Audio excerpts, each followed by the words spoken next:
characters. Which one of those were your favorite? I was a big fan of Linus because Linus was kind of just there. Charlie Brown was pretty blunt and pretty just, kind of there. He was really depressed kind of throughout the years of the Peanuts, and now he's going to be turned into a 3D character for a movie that's going to be distributed for 3D for children. I'm sure he's even more depressed about that. And something else that everybody is talking about too, Fraggle Rock, following in the footsteps of the Muppets. They've kind of worked together for years. Fraggle Rock, Jim Henson's original Fraggle Rock, going to be turned into a live action like they did with SpongeBob. And I keep going back to SpongeBob SquarePants and just thinking about, how everybody was so controversial towards that and how that was being turned into a live action. It seems like everything, one movie after another, being turned into a live action. The numbers for the Flintstones and Stone Age SmackDown are pretty high. Everybody a big fan of these animated Flintstones WWE characters. Vince McMahon, John Cena, AJ, Kane, The Undertaker, all turned into Flintstone characters, being given Flintstones names like the Bola Twins, Kane Man, of course, making fun of the caveman aspect of the Flintstones, John Cena Stone, Vince McMahon.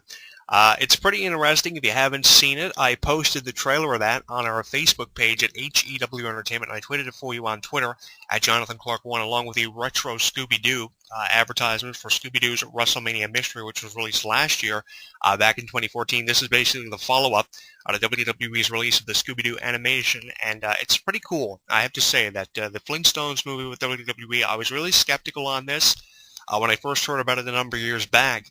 But it looks pretty awesome from the trailer that I posted on our Facebook page promoting the Blu-ray and DVDs release. You can pick it up wherever Blu-rays and DVDs are sold in your area, and I want your feedback on it if you have seen it.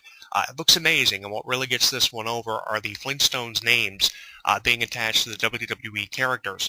So what is up? We are a couple of days away from WrestleMania 31. Everybody talking about Sting versus Triple H. Everybody making their predictions on Sting versus Triple H. I'm going to be doing a follow-up on Sting versus Triple H at WrestleMania 31. My initial prediction for this match is that Sting is going to win because this is Sting's debut in the WWE, but we're going to see what happens in the fallout of WrestleMania 31. The thing that really gets me about this match is that Sting is always having these psychological advantages over Triple H going into the match, so that's pretty much a enticement that something like Triple H pulling out the win could happen in this match, because usually someone who has a psychological advantage week after week after week kind of comes out on the losing end, and Sting has had so much of an advantage over Triple H. Triple H has been unable to get an edge, an advantage, the upper hand, if you would, on Sting. So with that being the case going into WrestleMania 31, there is a chance that Triple H could pull something out that we don't expect. There are a lot of rumors of how Triple H is going to do this, a reunion of the NWO, some WCW alumni coming back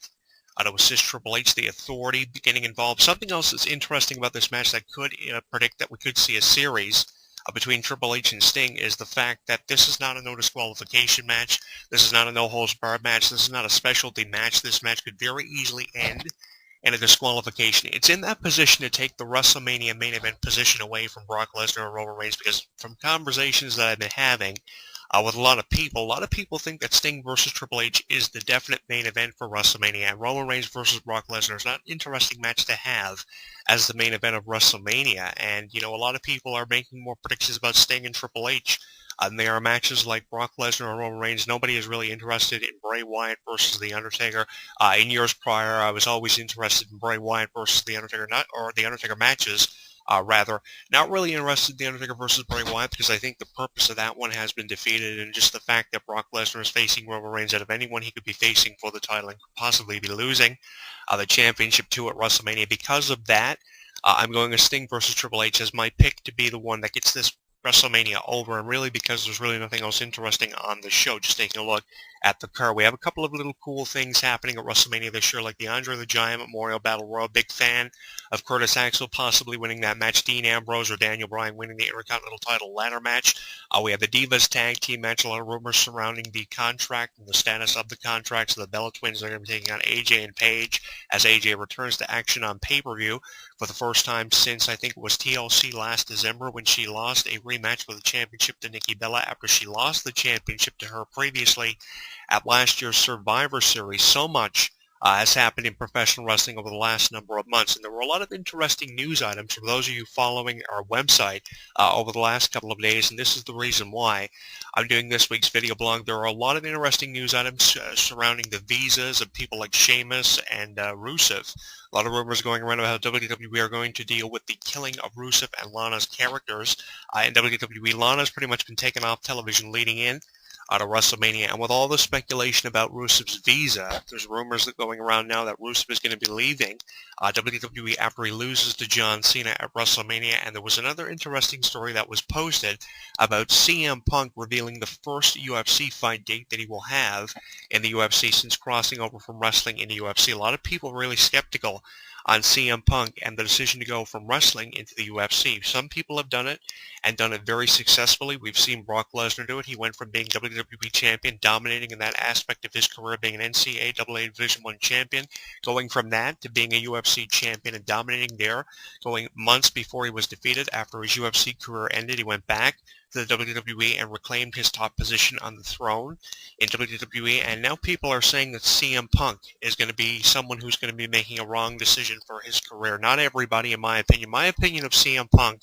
a lot of people have been asking me about this. My opinion of CM Punk is that CM Punk is really not a Brock Lesnar. Not everybody is a Brock Lesnar, and not everybody can, have the career in the UFC like Brock Lesnar did. Brock Lesnar came in UFC. He lost his first professional UFC fight.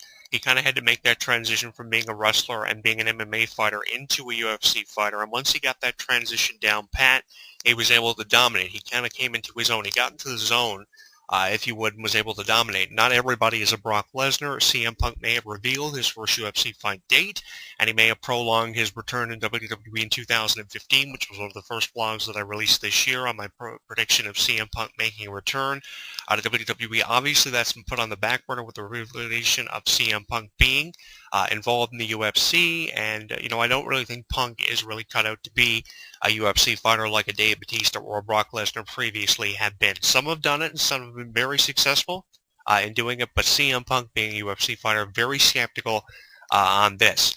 And our topic for this week, getting into it, we have the death of a professional wrestler during a taping of NXT, which I think was actually edited out of NXT, or at least I hope it was edited out of NXT, because I don't have the WWE Network. But for those of you following our newsfeed, there was very disturbing video footage posted on our Facebook page at HEW Entertainment and tweeted out for you on our Twitter at Jonathan Clarke. And I believe it was posted to our Google Plus fan page as well at HEW Entertainment on Google Plus. Rey Mysterio hitting the 619. This wrestler took his spot from Rey Mysterio, as we say in the wrestling business, and unfortunately when he was rushed to hospital following working with Rey Mysterio, he passed away. And there were a lot of photos that were posted in the way of tributes on the internet over the last couple of days. There were a lot of rumors concerning the death of this wrestler, a lot of speculation on the autopsy and different things like that was revealed because of this injury. That was the reason for his death. Obviously, we knew that was going to come from the autopsy, but it's really interesting, all these tributes that have been being posted by this worker who was basically just trying to make a name for himself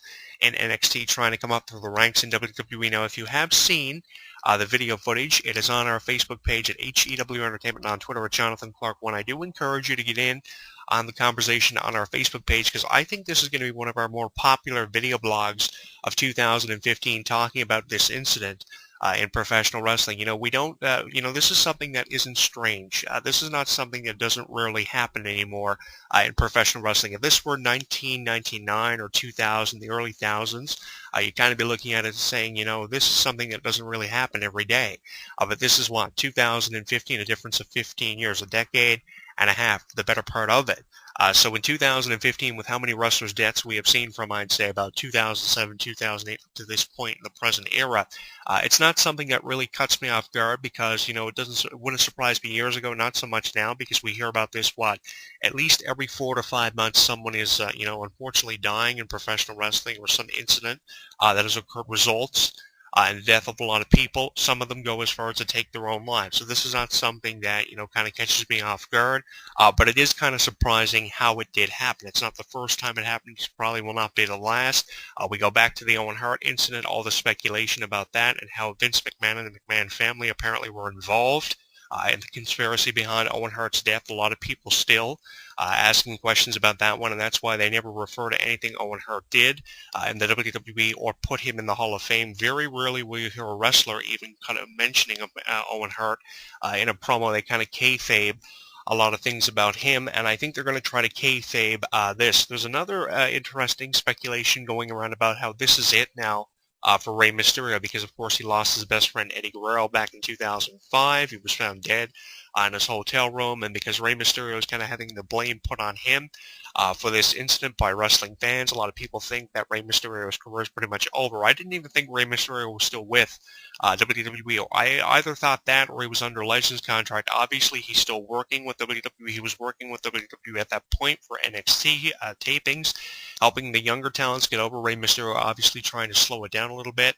leading up to eventually retiring, like Chris Jericho is leading us up to now with the release of The Road is Jericho, Rey Mysterio and Jericho, having a lot of great matches. I think that, we're going to see Rey Mysterio again. I don't think this is it for Rey Mysterio. I think he's kind of just putting his life into question at this point, because Rey Mysterio has pretty much, done a lot with his wrestling career. And, I didn't think he ever thought for 1 minute when he worked this young talent on NXT that this would happen. We don't expect this kind of thing in professional wrestling. It kind of just happens, and it happens to the best of us. And if it wasn't going to happen to Rey Mysterio, it was just going to happen to somebody else months down the road, something probably we wouldn't even heard about either, something we would have heard about on professional wrestling news websites like ProWrestling.com, Online World of Wrestling, as such, just some examples to throw at you there. We would have either heard about it in a news release, or it's something that we probably would never heard about on the independent circuit. It always happens in professional wrestling. As I said, years ago this would be a shock, but it doesn't come as a shock to me years like 2014, 2015,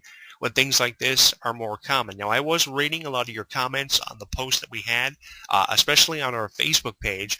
A lot of people thought that it was messed up how the spot occurred. Rey Mysterio hitting the 619, and they went from that into the plancha onto this wrestler. And then after the match, he was rushed to hospital, and a news update was released on the condition of the wrestler after the incident was reported. Usually an injury is something the wrestling news websites jump all over, so it didn't surprise me at all that they documented the injury that Rey Mysterio gave this individual. But how it happened, they went as far as to release a news release and then followed up with video footage. They showed the wrestler prior to the injury and the video footage to the injury, and then they went as far as to show the injury and how it happened. It's really messed up, and there was even a warning that was released by professional wrestling news websites. Now, what was my opinion on how the wrestling news websites dealt with this?